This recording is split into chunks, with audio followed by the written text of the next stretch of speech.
Pada video kali ini saya ingin menjelaskan tentang cara mengatasi atau memperbaiki mesin cuci Samsung otomatis front loading, di mana problemnya muncul error E5 saat proses pencucian. Error E5 ini disebabkan oleh adanya penyumbatan saluran pembuangan air, sehingga air bekas cucian di dalam tabung mesin cuci ini tidak keluar ya. Hal ini disebabkan oleh beberapa hal. Pertama, ada benda yang menyumbat di saluran pembuangan air bekas cucian. Yang kedua, drain motornya tidak berfungsi atau tidak bekerja, jadi mengalami kerusakan sehingga tidak bisa menarik water valve untuk membuka keran pembuangan air ya.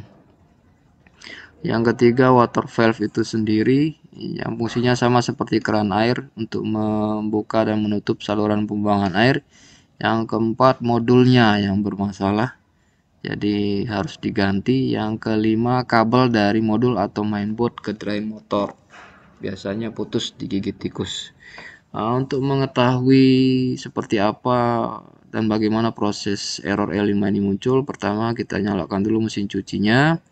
Kemudian setelah beberapa menit, pada saat pembuangan air pertama muncul error E5 ya. Setelah itu kita lakukan proses pengecekan. Yang pertama yakni mengecek saluran pembuangan airnya ya.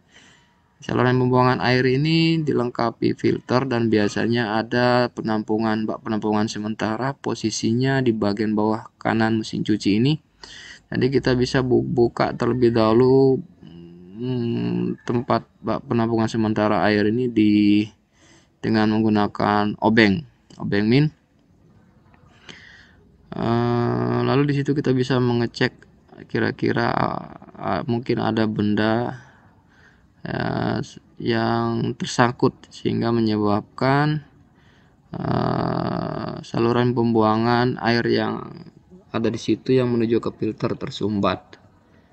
Dan alhasil di sini saya menemukan ada koin, kemudian juga ada peluru senapan angin, kemudian ada juga sapu tangan.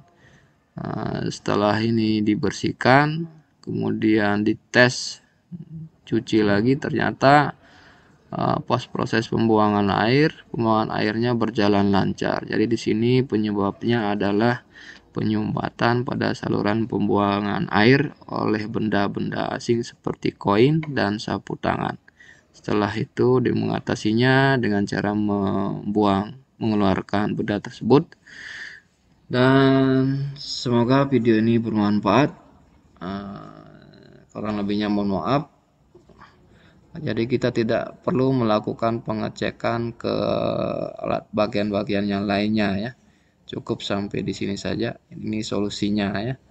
Semoga bermanfaat buat kita semua. Sampai jumpa di video saya berikutnya.